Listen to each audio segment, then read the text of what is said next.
President Abdel Fattah al-Sisi receives the Speaker of Kuwaiti Parliament on enhancing ties. President Abdel Fattah al-Sisi meets members of the Arab Central Banks and Monetary Institutions Council. And Saudi Arabia says evidence indicates Iranian arms used in Saudi attack.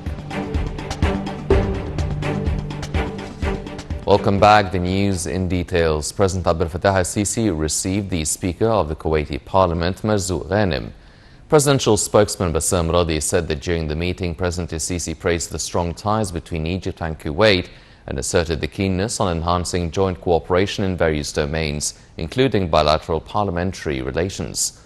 Radi said that the meeting tackled means of boosting coordination and consultation on several regional issues, where the President reiterated that Gulf security is an integral part of Egypt's security and pointed out to Kuwait's role in confronting current challenges. For his part, Ghanem hailed the distinguished relations between the two countries and expressed his country's keenness to foster bilateral ties in all fields. The Kuwaiti official also asserted the importance of Egypt's role in the region, describing it as a milestone for restoring the region's security and stability.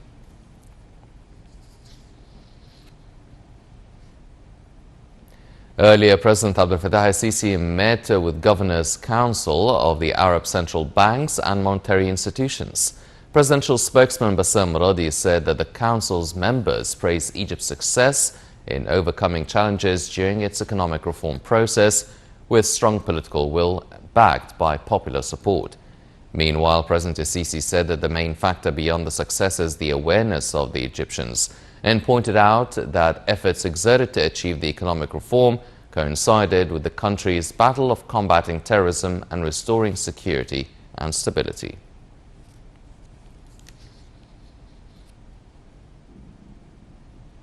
President Abdel Fattah al-Sisi witnessed the swearing-in of the Councillor Mohammed Mahmoud Farag Hussein al-Din as head of the State Council and Councillor Hamad al-Sayyid Abdel Fattah al-Sawi as Prosecutor General.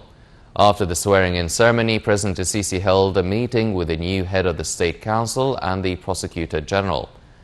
During the meeting, the President stressed on the importance of strengthening the role of law in achieving justice and equality. He also called on working for securing the rights and freedoms of all citizens according to the Constitution.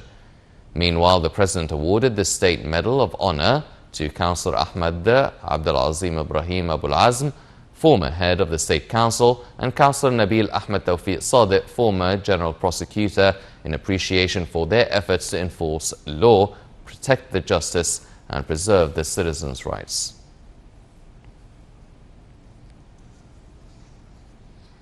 President Abdel Fattah al-Sisi received the credentials of 10 new ambassadors. Those included the ambassadors of Ukraine, Ghana, Ivory Coast, China, Germany, Estonia, Norway, Bosnia, Greece, and Singapore. After receiving the credentials, President al-Sisi held a meeting with the new ambassadors. During the meeting, the President wished them success in their missions and expressed keenness on boosting ties with their countries.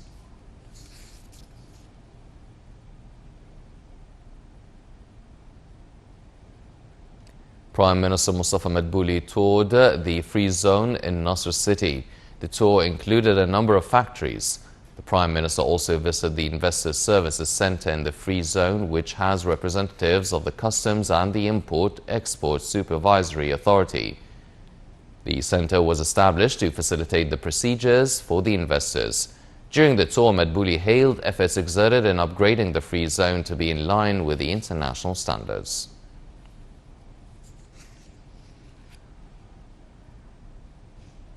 Minister of Endowments Dr. Muhammad Mukhtar Gum'a, the head of the Higher Council for Islamic Affairs Council, attended on Monday the concluding session of the 30th International Conference of the Council. A two-day event was entitled A Modern View on Islamic Jurisdiction for Establishing States. The conference, held under the auspices of President al-Sisi, was attended by 57 countries, including 20 African countries.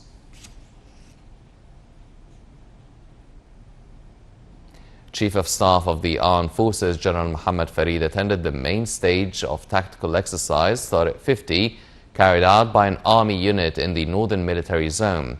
The exercise included procedures taken for raising the degree of combat readiness, preparing for battle, carrying out planned and contingency assignments. General Muhammad Farid also met with a number of troops in the northern military zone in Naguib military base. During the meeting, Farid stressed on the importance of having high awareness of current affairs on the domestic, regional and international arenas. Political outsider Qais Said was leading Tunisia's elections with just over a quarter of votes counted. The Electoral Commission said today in the country's second free presidential vote since